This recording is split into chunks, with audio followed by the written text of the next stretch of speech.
hora del día tenemos un interesante tema de conversación que viene desde el ámbito de la salud, porque obviamente en esta época de verano hay que tener mucho ojo con las enfermedades entéricas, que básicamente tienen una serie de características que en el día de hoy vamos a poder conversar, vamos a poder conocer sus síntomas, sus tratamientos, los consejos, en la voz de la doctora Carolina Mardones, infectóloga del Complejo Asistencial Víctor Río Ruiz, que ya se encuentra junto a nosotros a través de una transmisión vía streaming, a través del Facebook de Radio San Cristóbal y también de Diario La Tribuna. ¿Cómo está, doctora? Muy buenos días. Mucho gusto, muy buenos días.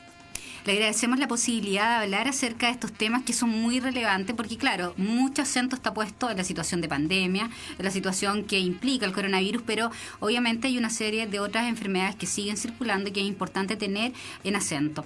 Las enfermedades entéricas, muchas personas podemos saber obviamente qué es y a qué se les atribuye, que son básicamente estas enfermedades de carácter estacional que, sobre todo en el verano, tienen una serie de características y muchas personas las pueden conocer. Pero ahondemos un poco en esto, qué son básicamente estas tipos de enfermedades y cuáles son los factores más importantes que tenemos que tener en consideración respecto de ellas.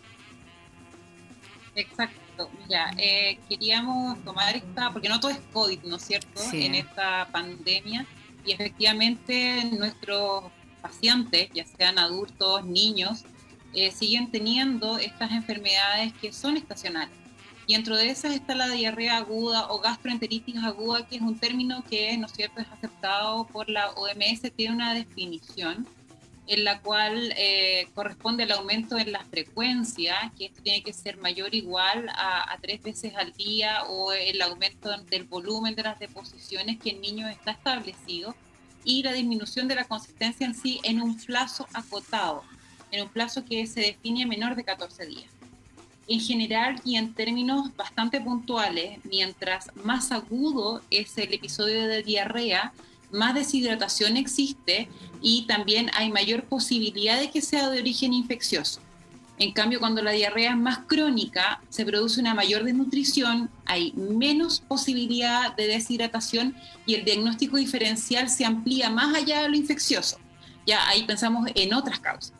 Entonces, dentro de este grupo, de este amplio espectro, tenemos a las enfermedades transmitidas por alimentos, que son denominadas ETA, que acá en nuestro país son de notificación obligatoria, ¿ya? Y estas enfermedades se define como una diarrea aguda que es producida por la ingestión de alimentos que tienen algunos agentes contaminantes en distintas cantidades, ¿ya? Perfecto. Y esto puede afectar, ¿no es cierto?, la salud. Puede venir de forma natural, sean sólidos, preparados o bebidas, incluyendo el agua.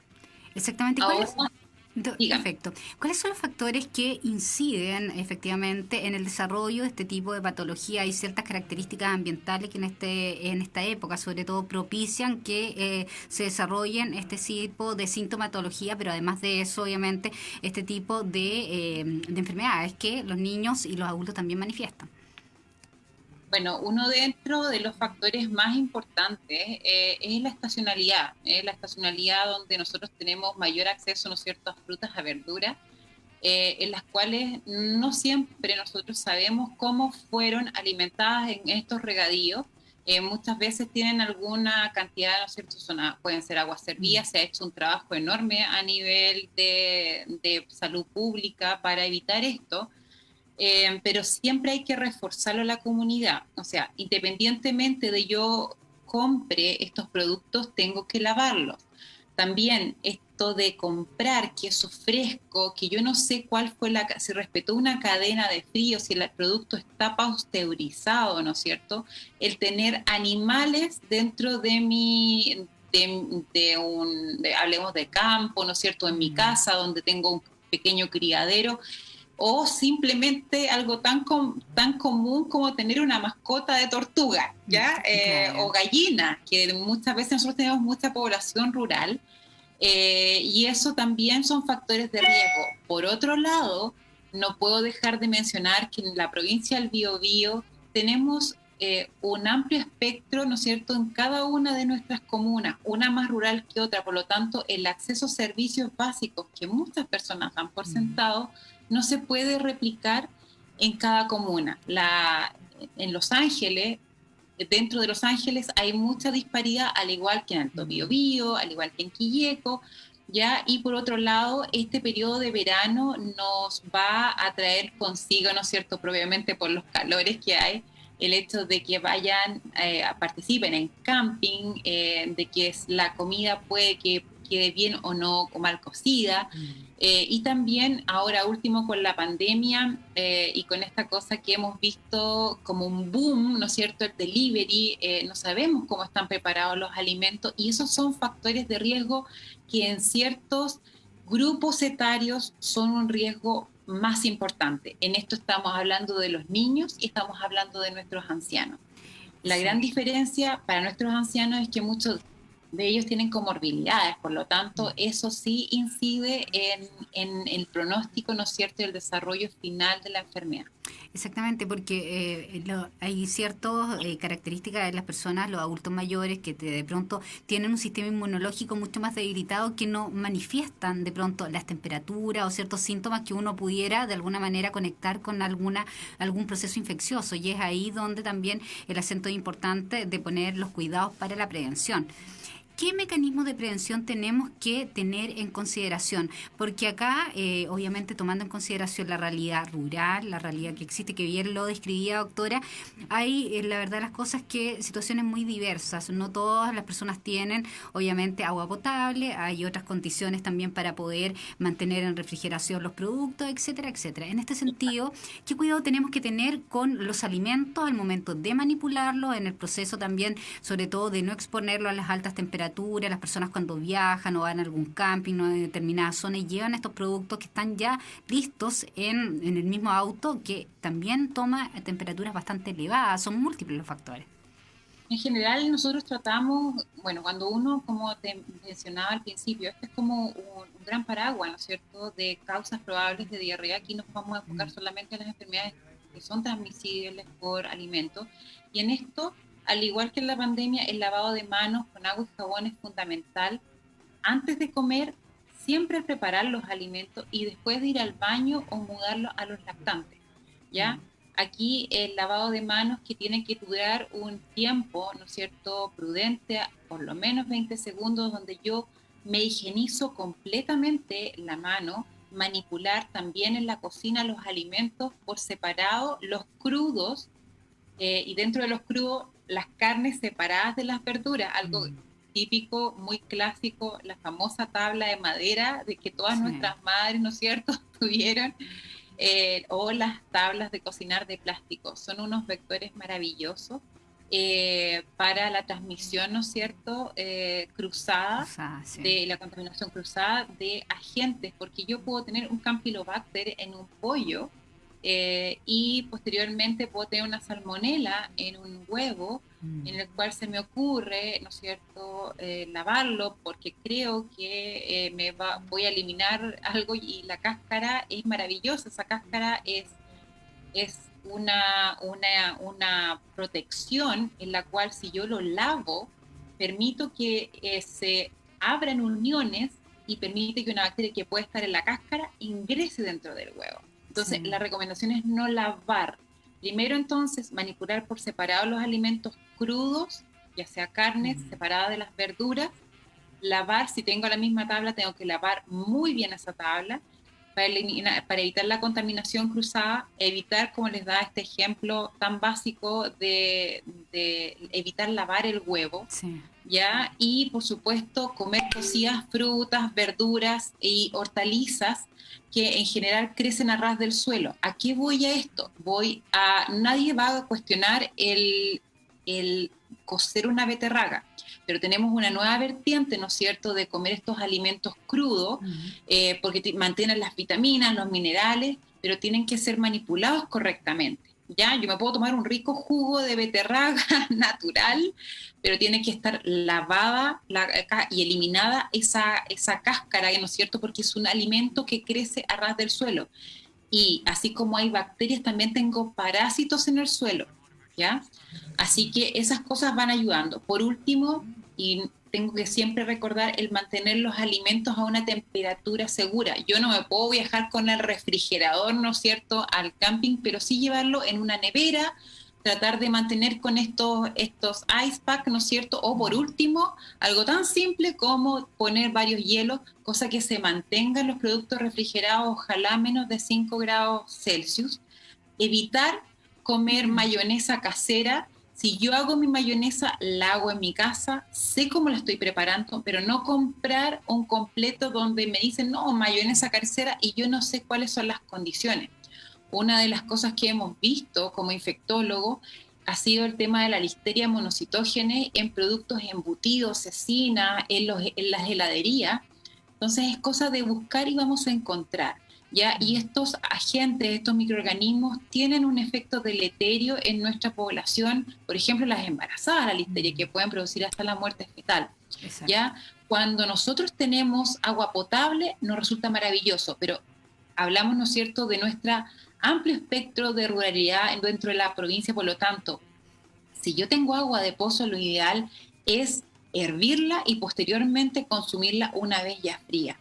Entonces siempre, y siguiendo también la lógica de la pandemia, una vez que yo ocupo un mesón, ¿no es cierto?, una cubierta donde preparo mis alimentos, posteriormente hay que limpiarla y siempre mantener limpios baños y cocinas. Yo creo que con esas medidas tenemos que tener en consideración, ¿no es cierto?, para este periodo estival.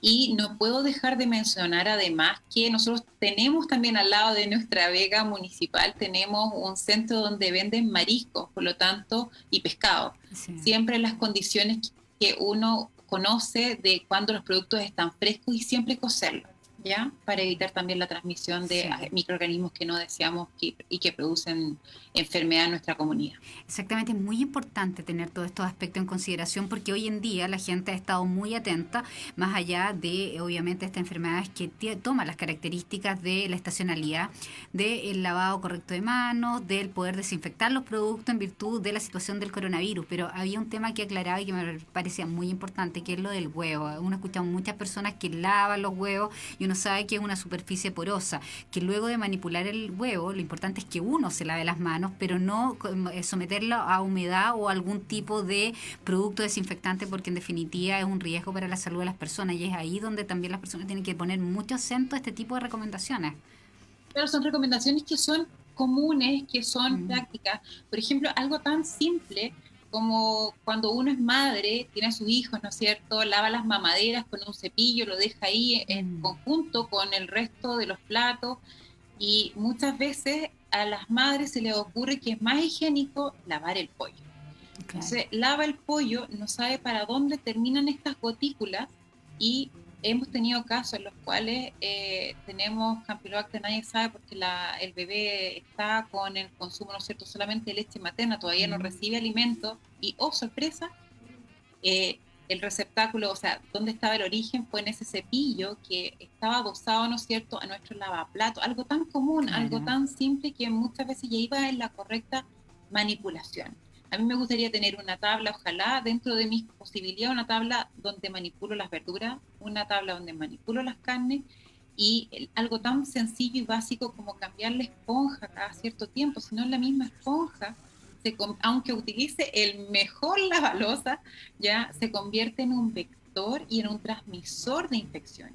Entonces, estas cosas van educando a la población, porque empoderar a la población y tener los conocimientos básicos, ¿no es cierto?, para que vayamos disminuyendo, nos va a ayudar no solamente a la población joven, que en general las diarreas son autolimitadas, pero estas enfermedades que son transmitidas por alimento, muchas de ellas requieren antibióticos y tienen que pasar por médicos, porque no es cualquier antibiótico, ¿ya? Y aquí también va de la mano del correcto uso del antibiótico. Exacto, y eso es también muy importante porque aquí en Chile hay una situación de que las personas se automedican, y frente sobre todo a algunos síntomas que son de carácter, son síntomas estomacales, tienden a evitar ir al médico hasta cuando ya los síntomas son más graves. Doctora, en este sentido, ¿qué síntomas tenemos que estar atentos en la generalidad y en la particularidad también de los menores de edad y también de los adultos mayores para poder consultar oportunamente con un especialista? En general, para cuando nos vamos a hacer con las dos divisiones, ¿ya? Cuando son niños, son Mientras más agudo, como les decía, que es un concepto básico, mientras más agudo, mayor la deshidratación. Por lo tanto, tanto en niños como en ancianos, yo tengo que estar atento a que si el niño cómo está orinando o cómo el adulto mayor está orinando, a si siente sed, que es una de las principales causas, ¿no es cierto?, de que ellos consulten cómo es la frecuencia de las deposiciones, porque mientras más mayor es el número, más rápido se va a deshidratar, ¿no es cierto?, nuestro paciente, y eso va a hacer que yo no quiero llegar al punto en que mi paciente esté en shock y tenga que llevarlo a la urgencia, ¿no es cierto?, y de la mano siempre tener en consideración las comorbilidades que tienen. No es lo mismo tener un lolo de 15 años sano a tener un adulto mayor diabético con una emancipación, por ejemplo, desde el punto de vista del estado nutricional, o con una comorbilidad también, aparte de la diabetes coronaria, que lo puedes compensar rápidamente y llevarlo a un estado de riesgo vital. Eso es lo primero, o sea, siempre ver el nivel de hidratación del individuo. Segundo, que en nuestra provincia tenemos que considerar es la ruralidad. ¿Ya? Si yo tengo a un paciente que no tiene acceso inmediato, tengo que tomar las medidas pertinentes, no solamente de educación, porque aquí tenemos gente que tiene diversos niveles de educación, que para ellos no pueden entender qué es lo que es una deshidratación, y hay que explicárselo con un lenguaje, ¿no es cierto?, inclusivo, que comprendan las indicaciones. Si no son ellos, son sus familiares que los cuidan, y efectivamente el cuándo consultar. Siempre deposición con sangre deben consultar. Cuando la fiebre es mantenida y no responde a los fluidos, tengo pacientes que se asocian a vómitos. Aparte de la diarrea, ya tengo 2 lugares de pérdida de fluido y ese paciente no va a andar bien. Entonces ahí la consulta es precoz, ¿ya? Sin olvidar, por supuesto, como les comentaba, las comorbilidades que se pueden descompensar mucho más rápido, y considerando la ruralidad y el acceso rápido a un centro de salud. Exactamente, tema muy relevante que sin duda las personas tenemos que tener en consideración en esta época para poder consultar oportunamente, pero por sobre todo poder prevenir. Y es ahí donde el acento puesto en estos consejos que parecen muy cotidianos, pero la verdad las cosas que olvidamos de pronto, más allá de todas las medidas de desinfección que uno puede tener, la verdad las cosas es que son muy útiles. Doctora, yo le quiero agradecer su tiempo, la posibilidad de haber hablado en el día de hoy acerca de estos temas, invitarla también para que en otras ocasiones podamos abordar estos y otros temas que son muy relevantes, y que por supuesto es fundamental, como bien señalaba, poder educar a la población respecto de temas en materia de salud, sobre todo para prevenir, evitar situaciones complejas y evitar el agravamiento cuando las personas no consultan oportunamente frente a alguna enfermedad que puedan estar presentando. Encantada, agradecida la oportunidad. Siempre la idea de nosotros es empoderar a la población. Una población educada nos ayuda muchas veces a llegar a tiempo y son unos grandes emisarios. Así que el llamado es el trabajo conjunto. Perfecto. Muchas gracias, doctora. Le agradecemos, por supuesto, la posibilidad de hablar de este tema. Le deseamos una excelente jornada. Muchas gracias, que estés muy bien. Muchas gracias también, que esté muy bien. Este fue el contacto que teníamos a esta hora del día con la doctora Carolina Mardones, infectóloga del Complejo Asistencial Víctor Río Ruiz, con quien abordamos las enfermedades tensionales, las enfermedades entéricas, sus características, los síntomas, las recomendaciones, por supuesto, que tenemos que poner en acento para poder prevenir este tipo de situaciones. Son las 11 de la mañana, ya con 32 minutos nos vamos rápidamente a una tanda publicitaria y estamos de regreso.